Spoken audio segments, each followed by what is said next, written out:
समझना ही बदलना है। यदि बात आप समझ लेते हो तो बदल जाते हो, इसमें संदेह नहीं। हम प्राकृतिक चिकित्सा की बात करेंगे और प्राकृतिक चिकित्सा बिना दवाइयों के बीमार होने से पहले भी और बीमार होने के बाद भी आपका सहयोग करती है और आप उस समस्या से मुक्त हो जाते हैं। सरकारी अस्पताल, सरकारी सुविधाएं, बड़े बड़े अस्पताल, आधुनिक मशीनें, हाईली क्वालिफाइड डॉक्टर्स, और इन सब बातों के बावजूद रोगों में कोई सुधार नहीं हो रहा। रोगियों की संख्या बढ़ती जा रही है। हमें अपने बचपन की भी याद है, न इतने डॉक्टर होते थे और न इतने रोगी होते थे, क्योंकि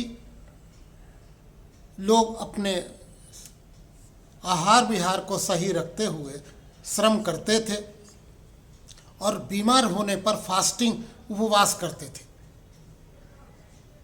डॉक्टरों की संख्या बहुत कम थी, लेकिन आज असंख्य रोगी सड़कों पे घूम रहे हैं, अस्पतालों में हैं, जांचें करा रहे हैं, नियमित दवाई खा रहे हैं और अपनी जीवनी शक्ति खत्म कर रहे हैं। शरीर के अंदर विजातीय द्रव्य बढ़ता जा रहा है। यह समाधान न था, न है और न होगा। दवाइयों से लोग ठीक होते तो पूरी दुनिया ठीक हो जाती। दवाइयों की देश में कमी नहीं है, फैक्ट्रियां बढ़ा दी जाती। लोग कहते हैं साहब वायु प्रदूषण है, आहार इंजेक्शन लगा के लौकी आ रही है, वातावरण इतना दूषित हो गया है कि बीमार तो होंगे ही। भाई ऐसी बात तब कहो जब आप महसूस करो कि सभी बीमार हैं। यदि बहुत से लोग ठीक हैं, उन्होंने अपनी जीवनी शक्ति को इतना बढ़ा रखा है कि ये सब चीज़ें वो हजम कर जाते हैं। वातावरण बदलना हमारे हाथ में आसान नहीं है, लेकिन जीवनी शक्ति बढ़ाना हमारे हाथ में है। आज हम उसी पद्धति के लिए बात कर रहे हैं। हमारे शरीर के अंदर विजातीय द्रव्य इकट्ठा होता रहता है, ठीक वैसे जैसे घर में धूल आती रहती है। और वो विजातीय द्रव्य के निकलने के 4 रास्ते हैं। पहला है मल, मूत्र, पसीना और सांस। अगर हम इन सब रास्तों को खुला रखें और लीवर की कार्यक्षमता को कम न होने दें, किडनी की कार्यक्षमता को कम न होने दें, हम अपने लंग्स को खुला रखें, गहरी गहरी सांस लें और व्यायाम और प्राणायाम के साथ शरीर के अंदर पसीना निकालें। यदि हमारे रोमकूप साफ रहते हैं तो विजातीय द्रव्य निकल जाएगा, टॉक्सिन्स निकल जाएंगे। और मलमूत्र, पसीना, सांस के साथ अगर मलमूत्र सब चीज़ें सही ढंग से होती रहें तो आप बीमार नहीं होगे, ये गारंटी है। शरीर प्राकृतिक है, इस पर प्रकृति के नियम लागू होते हैं। आप ये कह के नहीं बच सकते कि साहब विषाक्तता बहुत है, हर चीज़ शुद्ध नहीं मिल रही। ये तो पराधीनता की बात है। प्राकृतिक चिकित्सा उन साहसी लोगों की चिकित्सा प्रणाली है जो अपने रोग की जिम्मेदारी अपने ऊपर लेते हैं। हम आपको बताएंगे कि शरीर का शोधन घर बैठे कैसे करें।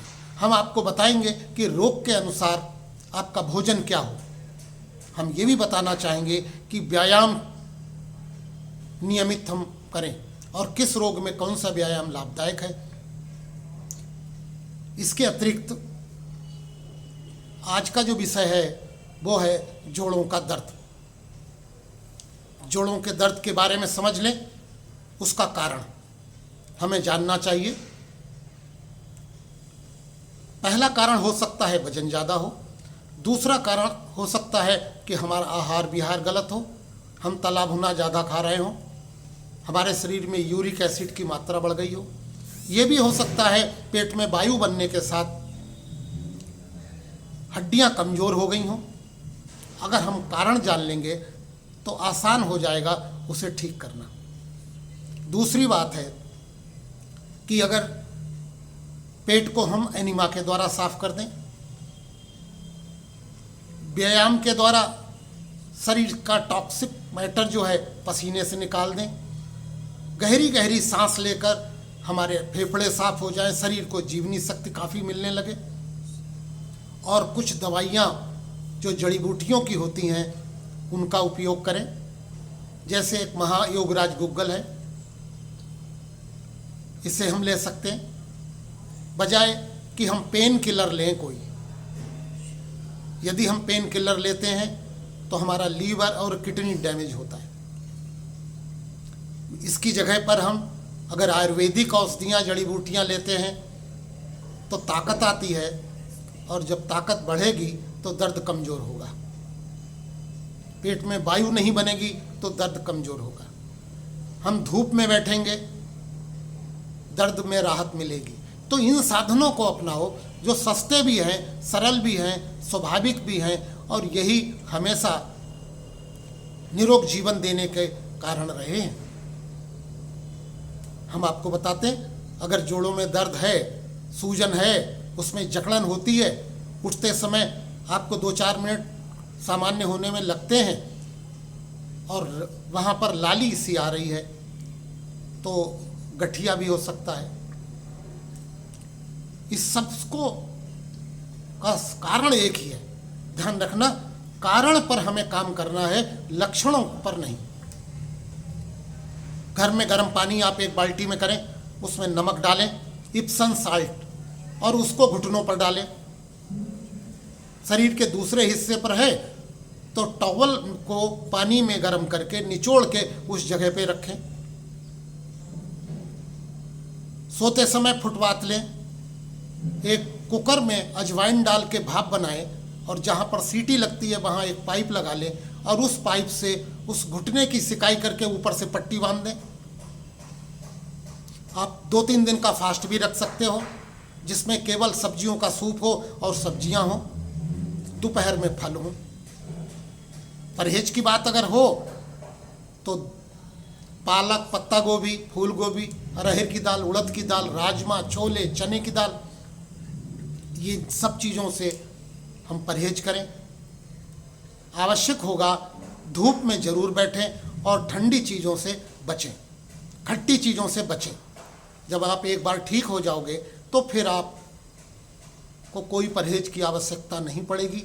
ध्यान रखना, कोई वस्तु नुकसान नहीं करती, उसकी मात्रा नुकसान करती है। अगर आप सीमित मात्रा में कोई चीज़ लेते हो तो वो हजम हो जाएगी।